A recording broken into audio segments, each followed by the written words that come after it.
Fatal overdoses from opioids have reached a new high. Yet, 4 out of 5 people say they want to avoid taking them following surgery. But why do so many turn to these drugs to handle their pain? Well, we'd like to welcome back Dr. Brantley Meyer, founder of the Bridge Chiropractic, who's back to share how we can avoid getting caught in the opioid web. So it's good to have you back. Thank you so much for being here. Yes, it just seems like the snowball of opioid use and abuse and deaths as a result. Why is this happening? Honestly, the way that it's set up right now, that's kind of the go-to for people, right? Go to your medical doctor if you have something going on. And unfortunately, I really think that's the best thing to have in their arsenal, right? It doesn't actually fix the issue, it just inhibits the pain. And what we see with that kind of cascade effect that you were talking about is that when it inhibits the pain, we typically go back to the same movements and we typically re-injure or further injure something. And so then we need more and really just the actual mechanism of action, it really is just dependent. Right. Tolerant dependent. Because opioids are not just prescribed for physical musculoskeletal pain. It's also people who have cancer and things that, pain that's almost intangible, but it's there, right? Yes, right.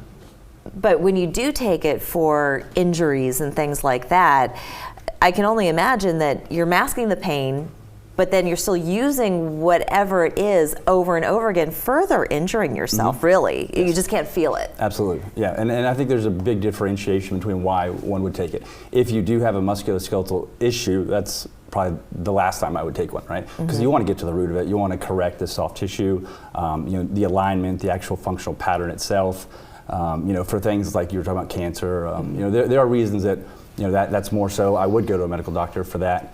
But if it is musculoskeletal, the biggest issue is to get to the root cause, fix it, improve long-term patterns. If we just really turn off that alert system, the body's way of telling us that we have an issue, it's only going to get worse. And it depends on where on the spectrum you fall, because if you're an 11 on a scale of 1 to 10 in terms of pain, you can't very well tell somebody, it's okay to live in the pain a little bit. Right. I mean, when you're in that much pain, that's too much. Right. But there's some instances where it's okay to feel a little something. Yes. Right? Right. So what do you tell patients that say, I don't want to feel pain ever, just get me out of this misery?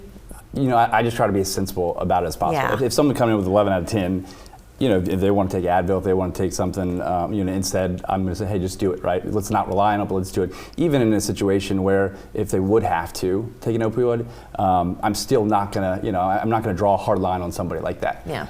Especially if they can't go to work or whatnot. But the really big thing is we want to get rid of it as soon as possible. We want to avoid that as soon as possible. So I think that's just kind of, like I said, a common sense approach in the sense of if you can't do something, do what you got to do, but we're going to fix it. Sure. Abuse aside, there are just other health ramifications of taking opioids. Can you tell us what some of those are?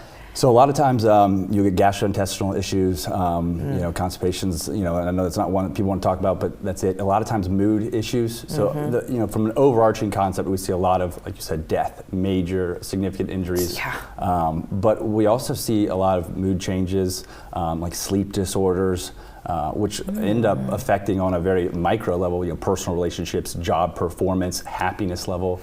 There's a lot that goes with it. Really, you're playing with fire when we begin that, and it really starts that cascade in a negative way. I always tell people we get two options. We can heal it, make you a healthier, happier, more stable person, or we could take that and really set us up to go down a darker road that's probably going to worsen that as well as a lot of other things. But yeah, you're going to be in a much better place. Coming to see a chiropractor, conservative care. Really, I try to be as common sense as possible. I want to make my patients' bodies better. You want to function better. You want to be healthier. It's just, it's pretty simple in that regard. Last question for you.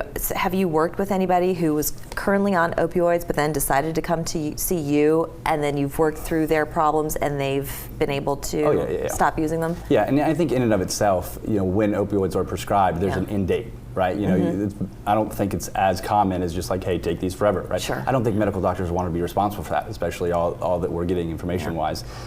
So yeah, I'll get a lot of times people coming in and they're off of them very quickly. Again, I'm not going to force someone to or tell them to. Sure. But you just want to read the situation. Yeah, Dr. Brantley Meyer, thank you so much. Thank you. Appreciate it. We're back after this.